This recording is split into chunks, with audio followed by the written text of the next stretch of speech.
I'd just like to take a moment to introduce the panel a little bit fully, because this is an area where authority is in terribly short supply. And as we have such experts up on the stage right now, I'd just like to give you an idea of their bona fides. Richard Shade, COO of Archax. Archax was the first FCA-regulated global digital securities exchange. And before that, he was head of custody at BQuant, so he's very well aware of making sure that people can rely on their digital property.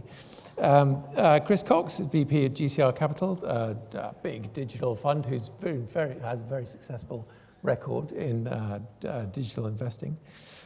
James Brockhurst, to my left here, is a partner at Forsters. He's a specialist in, he's a lawyer, he's a specialist in digital assets. And he's the author of a book, Crypto Assets for Private Clients, which you should all go and buy and read immediately. Anatoly Crachilov is CEO of Nickel Digital. Now, they're regulated investment managers, merging traditional finance with digital assets, really. They have a portfolio of funds of digital assets. So, now, these are all people who really know what they're talking about. Now, all of you will have had clients, all of you to do with wealth will have had clients who have questions about digital assets. Now, if you have questions for them at the end, then the best thing to do, as Edwin said, the Wi-Fi has been replaced. Spears 500 is now the network you want to be on, with the password Spears500 with a capital S. And if you go off to slido.com, send in your questions, and then we'll be able to answer them at the end, or there will be people among you with microphones. But Richard, if I could start with you. As I say, most of the people in the room will both know a little about digital assets. They'll know a bit about cryptocurrencies and that sort of thing. People don't really buy pictures of apes any longer, but they'll know a bit. And they'll have had clients who ask them, and they'll be very keen to know. So could you give us a brief overview of what the large class of digital securities really is? Yeah, of course. I think some people are still buying those NFTs, but we'll put that one aside. But I mean, digital security is very simple, really. If you think about the blockchain is literally just technology that you record numbers on. And in those numbers, you can record beneficial ownership or ownership records. So you can put a cap table on there, you can put a record of ownership. So then suddenly you can start to think about how cap tables and the ownership of securities works. So all of your equities, funds, bonds, that suddenly can be tokenized. But then it goes beyond that to other assets that are, generally liquid, things like buildings. We talked to Premiership football clubs about how they could tokenize a stadium and release capital. You could suddenly look at other, artwork, cars, classic cars, racehorses. All of these things could be tokenized. You can create equity in them, and then you can effectively create a market in them, and therefore, give people a chance to invest in things that ordinarily are sometimes difficult to do. And in the end, I think at the moment, the way everybody's looking at this in terms of banks and asset managers, we talk to lots of them, they're all looking at how they're going to use the blockchain. And certainly, it's not a question of if, it's a question of when these securities just become tokenized. And it is literally just, cryptocurrency is slightly different, but in the end, tokenized securities are really just numbers on a blockchain, and it's that power of that blockchain, that technology, that will make things or produce or transform things into tokenized securities. So you think that's the sort of advantage of the digital asset, in that it's an access. There's a number. I mean, purely from the infrastructure perspective, that's why all of the CSDs, the CCPs, the banks, asset managers, they're all looking at it because blockchain can be used internally for their systems. It's a really clever technology. one of our subsidiaries is a CSD, so it's going to be a purely digital CSD, because in the end, the role of the CSD, which holds equities, as a record of ownership, could change. They could manage a permission blockchain. So all of a sudden, you release efficiencies, because instead of everybody, you may have back offices, you may have people doing reconciliations for you. I've spent a lot of time doing reconciliations, and it's a nightmare. It takes forever sometimes, particularly when you've got breaks, because you're reckoning against lots of other records, when all of a sudden you could end up with one record that everybody agrees on in a permission blockchain that you can all see. So the efficiencies you get from processing suddenly increase, which means then costs come down, which then means, for your clients investing, in theory, things become cheaper in terms of investment costs and processing costs. And then also there's these other things in terms of, if you think about tokenizing with CBDCs, which is a central bank digital currency, suddenly you've got the chance to do an atomic swap with an asset for a currency. You could suddenly take settlement times down from 1, 2, 3 days to almost instant. So there's huge efficiencies and gains to be made from it. Yeah. So that sounds great. So why don't we do all that? So can somebody please talk about risk, because risk is such a huge thing. Anatoly, would you like to talk about what the risks are with this? Sure. So perhaps we can, if you look on the crypto landscape, it has emerged in a very wild market. And this is one of the points which is being brought by people who are critical about crypto. And indeed, this market has developed in a very chaotic manner, fundamentally because there were no proper institutions surrounding the whole crypto ecosystem. And perhaps one of the examples should be FTX. And failure of FTX, which we saw last year, wasn't really a failure of technology. It was failure of A, leadership, and B, basic risk management. So what we saw in FTX, it was one venue which had matching engine, custody function, settlement function under one roof. And then on top of that, you had internal hedge fund and market making consolidated within one entity. There were 100 legal entities, but fundamentally controlled by the same person. So essentially, FTX was the most concentrated financial entity ever created, which was completely against ethos of digital assets and crypto, which is decentralization. Fundamentally, these functions should be, of course, segregated one from another. And that has been the biggest lesson learned in a post-FTX world, that segregation must be enforced. And essentially here we're replicating, which is already exists in a traditional space, because whenever you trade on NASDAQ, your capital never sits with NASDAQ. It's with BNY Mellon, State Street, JP Morgans of this world as large custodians. Once the trade is matched, settlement happens outside. In crypto, 10 years ago, that was not possible because there were no independent custodians or independent settlement agents. Now, this market is progressing extremely fast, and perhaps Fidelity would be a good example. They were the first large asset manager to enter crypto in 2018 by bringing custody function.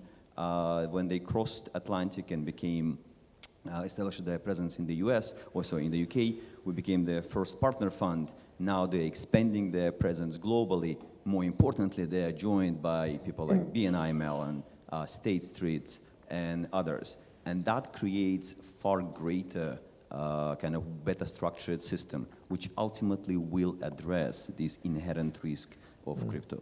Will it remain volatile? Of course. As any new technology, price discovery is going to be anything but a straight line. We're going to experience ups and downs, but it kind of upsides of this technology comes with volatility embedded in it.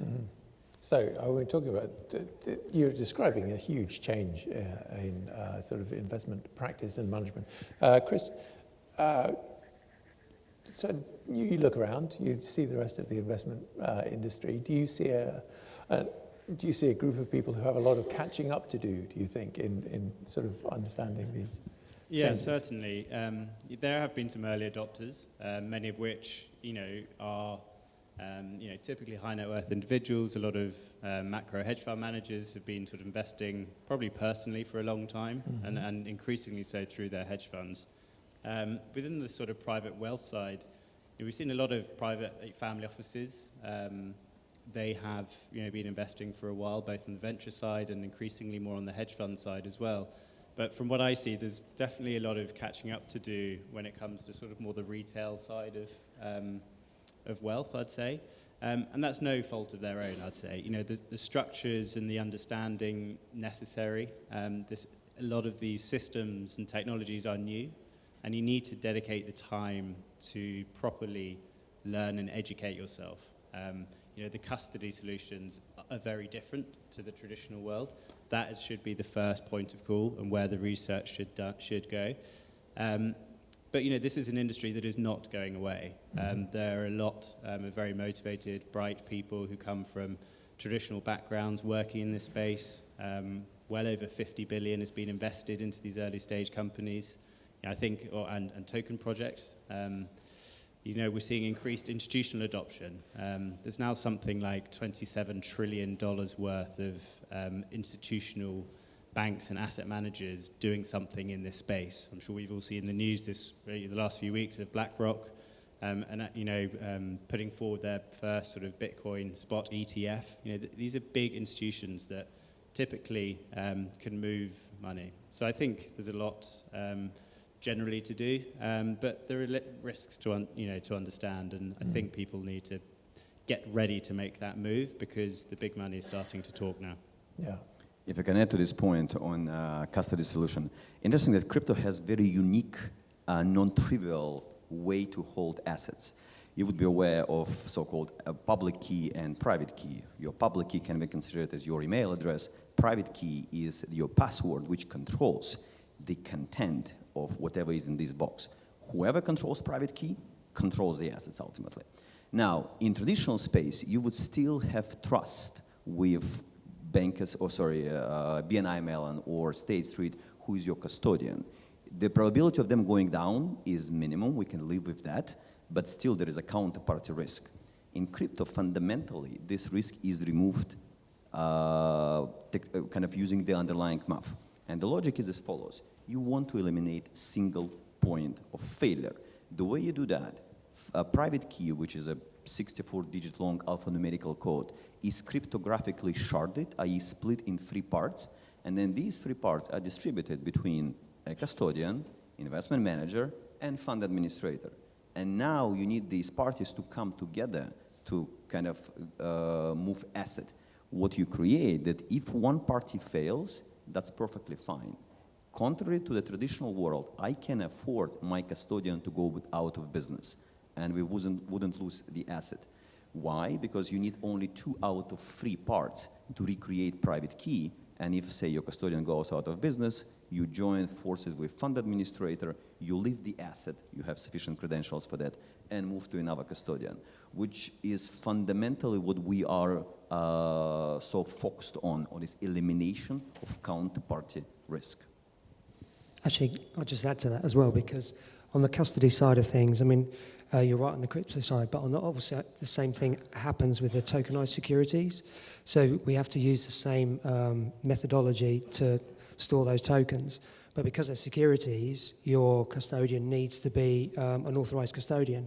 So for us, for Archax, for instance, we have the nominee structure, a CAS custodian, so we can secure those assets. So you end up having to have the software and the hardware, as well as the regulations, and then you've obviously got to have the reconciliation processes, the capital requirements that come with that. We're forced to, even though we're small, forced to have the same capital requirements. But then I think, what was I going to say, on the crypto side of things as well, we actually, because we're authorized to actually use crypto as well and store crypto for our customers, we've actually adopted the same CAS sort of processes to crypto. So we're actually doing twice a day reconciliations on customers' crypto wallets, etc. So going with the right type of institution as well. I'm sure Fidelity do the same type of thing, is really important, just to add to that. Mm.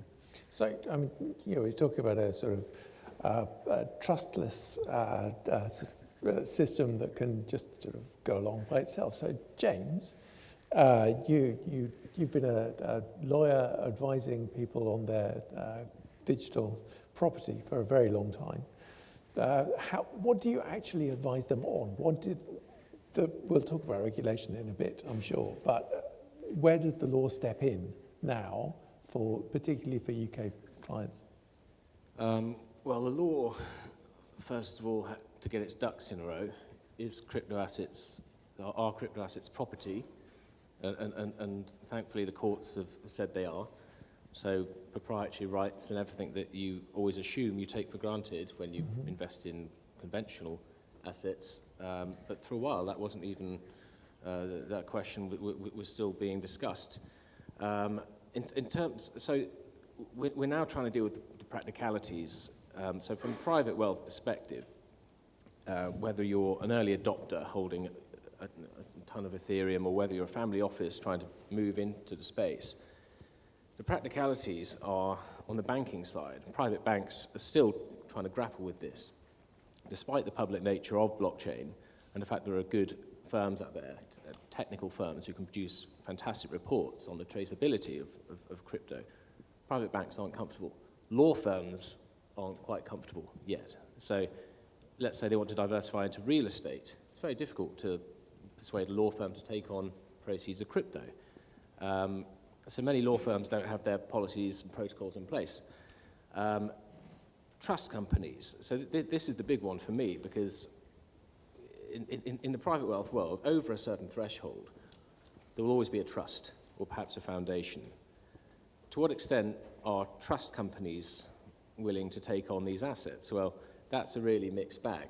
So if you go over to Channel Islands, Caribbean jurisdictions, you might find a few firms who are willing to do it. But ultimately, trustees who are holding these huge swathes of wealth, they have to conform to a higher fiduciary standard, basically. So they have to follow this prudent man of business rule that you do as a trustee. Would a prudent man of business invest in something where we're talking about all this counterparty risk that is improving, as we're saying? What would a trust company do about custody? That's the big question. And I've seen I've been doing this for about 8 years now. A few years ago, I remember a trust company I won't specify the jurisdiction, but they were holding private keys on the premises on a nano ledger wallet, trading without a care in the world, probably didn't realizing that if they lost those private keys, they'd be in a serious negligent position. Things have moved on from that, but we still have trust companies who are willing for the settlor of the trust to continue to hold the private keys. I would always say work with a regulated custodian, Archax, or one of the good regulated custodians on the market. Remove that, well, if there's going to be counterparty risk, make sure at least the risk isn't within your premises. So you have all these challenges from a legal perspective, and also from the client's perspective. We're talking about this trustless system. Vitalik Buterin, who established Ethereum, he said, trust is our product. We want to create a trustless system. So I've had clients say, I understand that I need to structure this wealth. If I die, I could be in a real mess. Nobody knows where my private keys are. There could be general succession issues. However, why should I trust a single firm based out of Channel Islands, Caribbean, Singapore, wherever? Why should I? We're back to the same system we had before. So a lot of the purists, the early adopters, are hostile to the idea of having a trustee. Why should I hand my assets over to you? So you have that to grapple with as well. Of course, I would always say for those types of clients that there are solutions. You can structure things to a foundation where you can sit on the board and have control. You can use a private trust company where you sit on the board so you can have that level of control. But wherever you look, there are huge challenges, but that's why it's so interesting, I suppose. But actually, just on that, you don't necessarily always have to get exposure to the actual crypto. You can obviously, there's a number of ETFs now, which are obviously just normal exchange traded products. You know, again, not Archax, but we've got a subsidiary that's doing staking in Ethereum, and we're going to be selling with equity in that, so that you could effectively get exposure to an entity that's doing Ethereum staking, but without having to do it yourself. So those type of things, at least you've got securities then, and maybe it makes it easier for your clients. One of the things I wanted to talk about was differentiation. We heard about differentiation in investment companies earlier on, but this idea of a sort of trustless system and people being resistant to putting their trust in anybody, how do you differentiate yourself from other companies? I mean, you're regulated, that's something, but then why is it, you mentioned Archax as someone you would go to in order to recommend to a client, that sort of thing. Why do that to them and not somebody else? This is just me. Yeah, or anybody. I think regulation does help.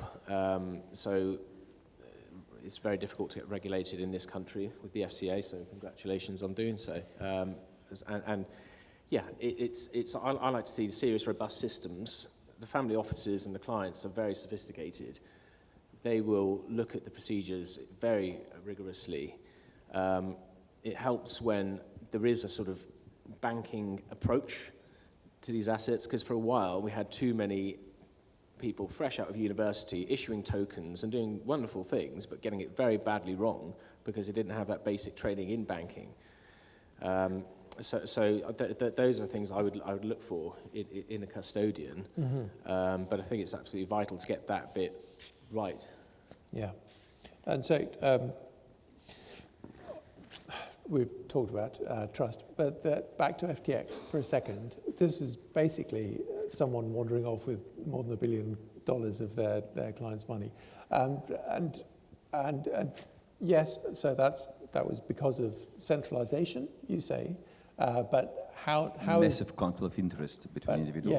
Yeah. How have things moved on since then? How has practice and technology and law moved on since then, so that couldn't happen again? Or has it moved on, and could it happen again?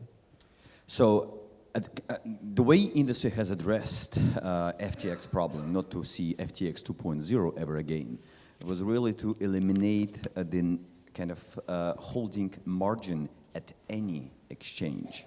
And the idea here comes to what is called off-exchange settlement, whereby your assets are held at all times with your custodian, and then exchange would recognize, say I transfer 50 million to my custodian, it then locked in favor of the exchange. Exchange recognizes this as 50 million of my margin and allows me to trade on their premises. What we're achieving here, that if exchange goes bust, so be it. We never had capital with them. Where the risk emerges is unsettled P&L. For example, if my trading leads to me winning $1 million, I would like exchange to settle before they go bust, if they have to, right? So basically the way you address that, your settlement cycle is not once a month or once a day, it becomes as short as every 30 minutes. As a matter of fact, you have the right to enforce settlement on a minute-by-minute basis. In that case, what happens, your event horizon is really 1 minute rather than indefinite kind of holding assets at any exchange. You would remember that in a post-FTX world, there was this idea of proof of reserves, right? Merkle tree proof of reserves, whereby all the balances are being aggregated cryptographically to demonstrate that every client has his or her capital sitting at the exchange, and it's kind of segregated from other clients, which is like a nice idea. The only problem, it's not real time.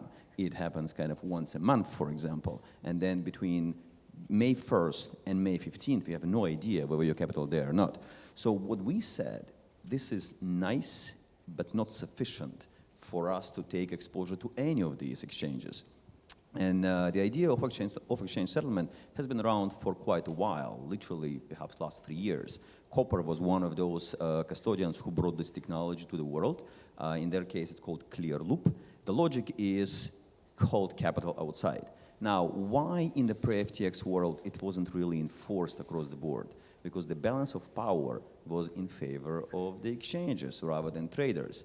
And whenever we would bring this up in a conversation, exchanges would like, guys, you are overthinking. We've been in business for 5 years, 10 years, and everything was perfectly fine, so you are too paranoid. And I was like, yes, I am paranoid. I don't know why am I carrying this counterparty risk.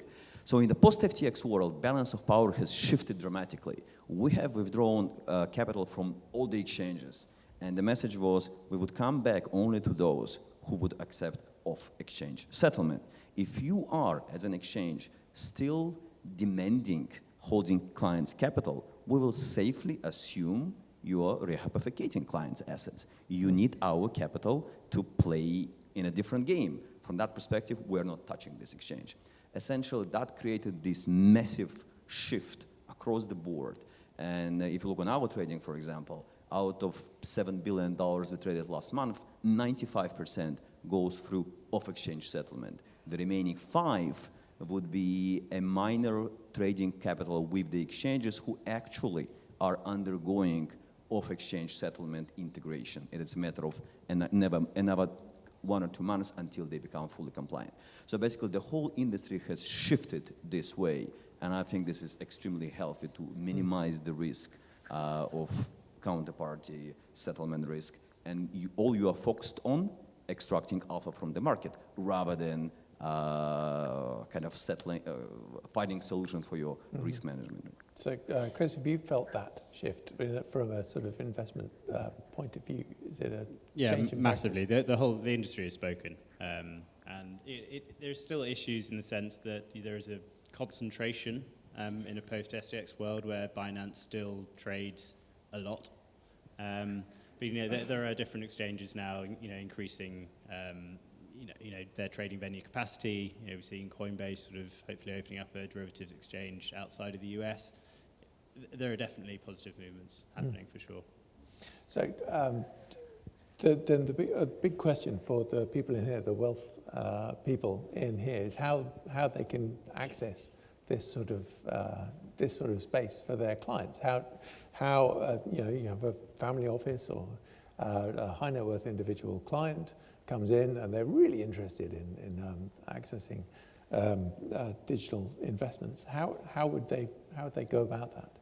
So it goes back to sort of you need to do your homework first, because there are a number of different ways to access it, and each of which come with their own sort of pros and cons, as it were. You could buy the crypto directly, which might be the cheapest in the sense that you don't have to pay any fees to any managers. But there are some operational complexities with storing private keys, etc., that you may not be that comfortable with doing. You can also get some synthetic exposure through equities, for example, and Bitcoin mining companies that would sort of give you some indirect exposure to crypto. You can look at more liquid vehicles in more similar structures like ETPs and ETFs. But again, you need to think about liquidity terms, tracking error, complexity, liquidity. There are these things that you need to think about. There are also private funds. But again, within that, there's going to be a wide range of strategies that you need to really understand in a similar way that you would if you're investing in a non-crypto digital asset private fund anyway. And there are more and more sort of ways to access this space. If I can may add here, so I think in contrast with popular belief that crypto is strategically accessible via directional exposure, there is other way to get exposure to this asset class. And when we started building Nickel 4 years ago, our philosophy was, given the volatility in this space, which is 80%, 4 times higher than in equities, it's not in everyone's mandate to underwrite that sort of volatility. Now, if you can lower volatility down to single digits, that becomes immediately potentially kind of accessible for many investors, specifically in the wealth management sector, when people are predominantly in capital preservation rather than betting on some idiosyncratic events or assets. So from that perspective, you can access this market via market-neutral strategies. And again, you're not inventing anything new, because if you look on the large hedge funds such as Millennium, AQR, Citadel, they all are non-directional views on the underlying, in their case, equity markets. You can play it via digital assets market, where it gives you a much richer alpha environment Why crypto offers this opportunity set? Well, few reasons for that. A, it's a very young market, right? It has been barely around for 10 years, in a more active stage, perhaps last 5 years, whilst equities have been around 400 years. Now, if market mutual funds in equities are able to extract 8% annualized, in crypto, you are able to do 15 to 20%. And that's a reflection of this kind of richer alpha environment. Also, there is a structural difference between equity markets and crypto. Crypto is 24/7, and that immediately opens different set of ARB opportunities, because you can simultaneously ARB between San Francisco, Singapore, and London, something which is pretty much impossible in equity market. They are barely overlap time-wise, given that they're opening 8 hours a day and there are different time zones. Cryptos suddenly have this massive liquidity pool, global liquidity pool, and it lives in an environment when information flows, say in Asia, may disturb market much faster in Asia than it is disturbed in San Francisco, because San Francisco happens to be in the middle of the night. So basically you have these price dislocations, and that's exactly what you're going after.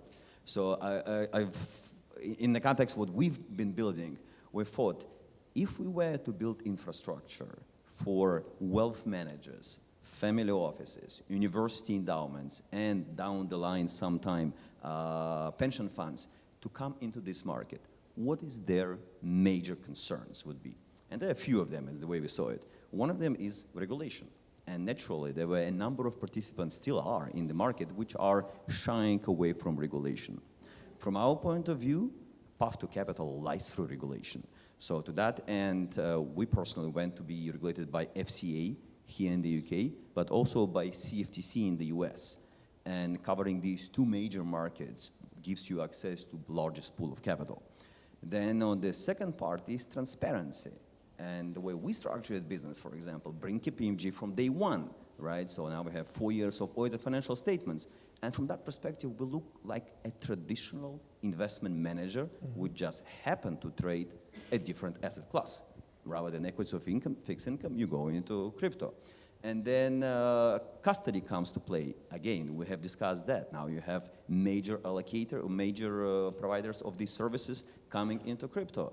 And fundamentally, you are building this absolutely kind of classical business, which you're going to see in every single hedge funds, which just addresses a more alpha-rich source kind of Actually, new market. That brings me to, we're running low on time, that brings me quite nicely to my final question, which is what needs to happen next. The UK government's been very keen verbally on digital assets, but their plans for regulation have been quite vague. So if I could ask each of you, what do you think the UK government should do to build this sort of trading into normal business, to make it mainstream? James, let's start with you. Yeah, sure. Just one final comment on the accessibility to the market. When I talked to a lot of family offices, single family offices, and you explain the idea of the sort of traceability of crypto assets, that really puts them off. All that you need to have is one public key that potentially gets into the hands of a tax authority or whoever, newspapers, and you could actually access their entire trading history if it's been done on chain. So they will gravitate towards fund investment. The UK have been slow off the mark, lots of sort of virtue signalling, but in contrast, if you look at what's happened in Cayman, BVI, UAE, places like this where they've got pretty solid regulations called VASP regulations, Virtual Asset Service Provider regulations. The UK are slipping behind, and could we end up with like the funds industry where a lot are domiciled offshore, and could we end up in that position with especially token issuance type projects, which all, if you're a UK team or part of a team based in the UK, you'll still go offshore for regulatory reasons. Can the UK bring it back? Yes, but they need to hurry up. The UAE have got a fully fledged system now under VARA, Virtual Asset Regulatory Authority, and DFSA and the DIFC. That's a smaller market. The UK is a big market in crypto. Can they legislate in time before the election if Mr. Sunak is as keen as he says? no detail though, so what more can we say? Maybe you guys have got more insight. Yeah, I mean, we've been working with Treasury, and we've quite a lot trying to sort of help them, and obviously giving our opinion on where things need to change. More regulation, updating. I mentioned the AMLD5 registration earlier, which is part of the, I think it was the FATF guidelines. So unfortunately, that introduced a new AML KYC burden. So brokers, FCA regulated brokers would have to re-register if they wanted to offer digital securities. So tweaking that so that to make that registration process easier would be good. I think the UK JT came out with a really good, which is the Jurisdiction Task Force, showing that common law is in England is perfectly placed for securities and transfer of ownership. So, and we've still got the economic social capital here. The city's still the city. So financial services here is still one of the biggest jurisdictions and sort of financial capitals in the world. So there's still a lot of people here with good knowledge, and the more regulation that we have, this then just bleeds in as another asset class into that city. So they have to listen to what people are telling them. So, Chris, what should the government do? Yeah, it's just laying out and putting some policy in place. It's I'm glad we're not looking backwards in the way that states are. But an observation to make is this is very much a global industry. So if the US do carry on pushing it out of the US, almost every other region in the world, from the UK, Switzerland, Europe, Middle East, Hong Kong, Singapore, China's opening up to it again. They're very much embracing it, and the US will just have to catch up in 5 to 10 years' time. Yeah. Okay. I think US has been this kind of on a back seat, essentially unwilling to recognize digital assets as a legitimate asset class, or put it this way, there is some political agenda perhaps behind some very well-known individuals. But I think it's ultimately, if the mandate of SEC is protecting clients as one of the three core mandates, then accepting crypto, putting framework around, and kind of minimizing the risks of interacting with this asset class makes perfect sense. And a good example is, if you look on FTX, they had international business, and then there was FTX US and FTX Japan. Surprise, surprise, people who were exposed to FTX Japan have not lost capital. People who were exposed to FTX US lost capital. How come? Japan has far more advanced thinking in the space, and they put structure around, they segregated custody, nobody was affected. And that's exactly the way we should do as United Kingdom, embrace this asset class rather than push it aside. Volatility, I'm going to finish in a second. Okay. Volatility, which is very often quoted like, well, maybe retail shouldn't be, or kind of investor shouldn't be having access to this asset class. It's way too volatile. Well, look at SPACs. Majority of SPACs collapsed 90%, and yet it was perfectly legit asset, not asset class, but instrument, tradable multiple exchanges. In that context, volatility is not a factor. Allow investors to make their choices. Put around trading itself certain safeguards. Yeah, excellent. I just have, I think, time for one question from the floor, which is, we often discuss the transfer of wealth from generation to generation. Could you speak to how digital assets fit in here? James, that might be one for you. The early adopters who invested back in 2010 are starting to think about succession planning, and some of these are holding billions in US dollar terms. It's very tricky to do it outside of a trust, is my view. You get it set up with a trust during your lifetime, and then you've got a system. Otherwise, your executors or whoever can get their hands on them are going to be scrambling around post-death for your private keys. You could have a multi-sig system that we were discussing earlier, where your private keys are split across different parties, but the transfer of wealth of crypto is going to provide a lot of work for the estates, contentious estates lawyers, because a lot of these guys, some of them won't even engage with lawyers because they think we're part of the problem, as well as bankers and everyone else, because crypto did come out of the GFC. We have to keep that in mind. So these early adopters some of whom hold huge amounts, and must be some of the wealthiest people in the world, I fear some just won't engage. Well, we'll have to see. Look, that's all we have time for. Thank you very much. It's lunchtime now. You'll be delighted to hear. Which will be an hour next door, and we'll come back this afternoon to talk about the evolution of stewardship and the rise of the progressive wealth holder. So if you could give a round of applause for our panel.